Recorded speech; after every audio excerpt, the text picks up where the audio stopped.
Assalamualaikum warahmatullahi wabarakatuh. Innal hamdalillah nahmaduhu wa nasta'inuhu wa nastaghfiruh wa na'udzu billahi min shururi anfusina wa min sayyiati a'malina. May yahdihillahu fala mudhillalah wa may yudlil fala hadiyalah.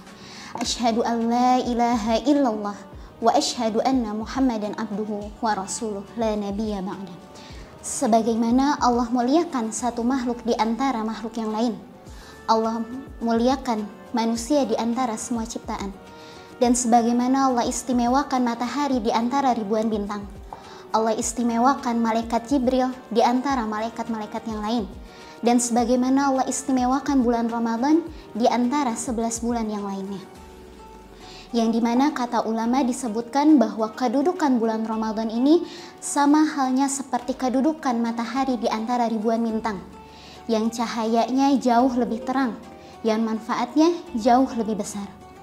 Dan juga kedudukan bulan Ramadan ini seperti kedudukannya Nabi Yusuf di hadapan Nabi Yakub yang sangat mencintai Nabi Yusuf alaihissalam ketimbang 11 saudara yang lainnya. Sama halnya dengan Allah yang sangat mencintai bulan Ramadan, sehingga menjadikan bulan Ramadan ini sebagai bulan yang sangat istimewa.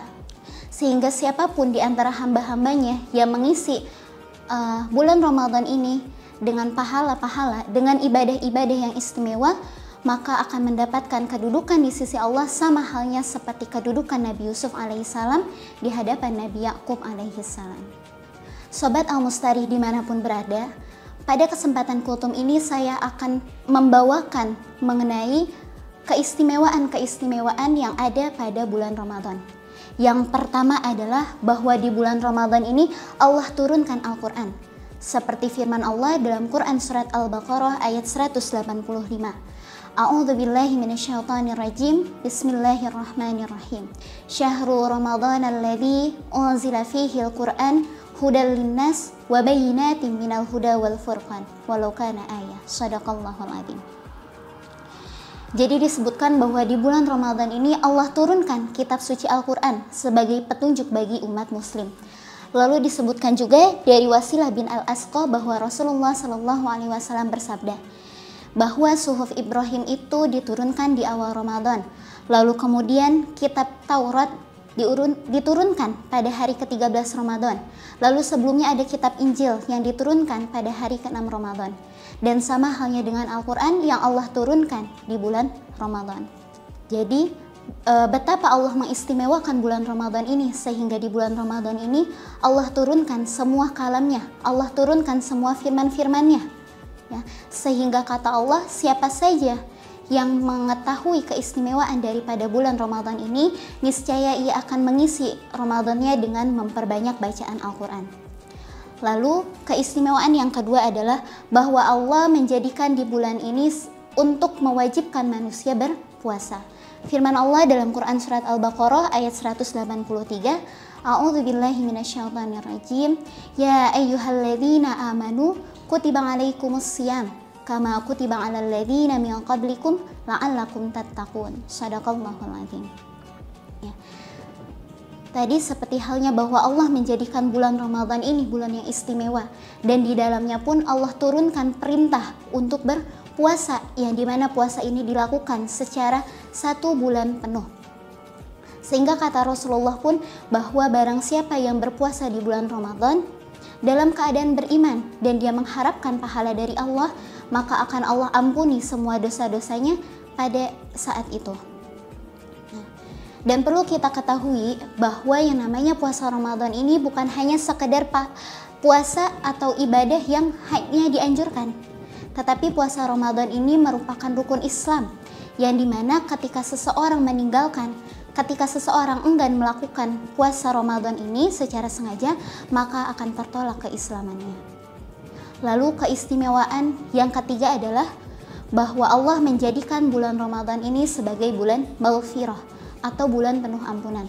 Seperti yang diriwayatkan dari Abu Hurairah bahwa Rasulullah SAW bersabda, "Man shoma Ramadhana imanan wahtisaban, ghufira lahu ma taqaddama min dzambi." Lalu Abu Hurairah juga mengatakan bahwa sholat 5 waktu antara Jumat ke Jumat ataupun sholat 5 waktu antara Ramadan ke Ramadan itu di dalamnya ada mukaffaratun, penggugur dosa, ma bainahunna, di antara keduanya. Jadi apabila seseorang meninggalkan dosa-dosa besar, yang artinya jika seseorang itu melakukan dosa-dosa kecil selama 1 tahun, lalu kemudian dikumpulkan dan akan menjadi dosa yang besar, maka di situ Allah akan menggugurkan, Allah akan hapuskan satu persatu dosa-dosa hamba tersebut ketika dia melakukan puasa Ramadan. Hadis riwayat Muslim.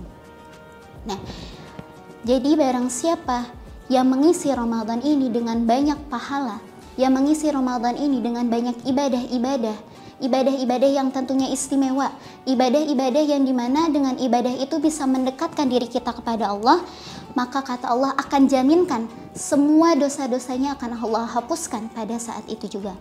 Lalu ditegaskan lagi oleh Rasulullah dalam sabdanya bahwa di tiap malam-malam Ramadan itu Allah akan membebaskan, Allah akan memerdekakan hambanya daripada api neraka.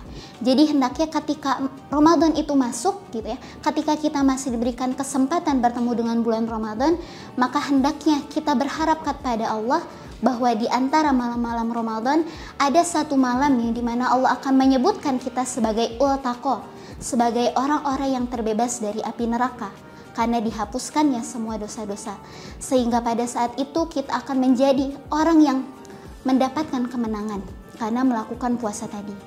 Jadi pada intinya adalah bahwa bulan Ramadan ini Allah jadikan sebagai bulan yang istimewa, sehingga kata Allah, siapa saja hambanya yang melakukan amal-amal yang istimewa di bulan itu, maka akan Allah tempatkan dia, akan Allah letakkan dia posisinya di sisi Allah seperti posisinya Nabi Yusuf di hadapan Nabi Yakub alaihi salam.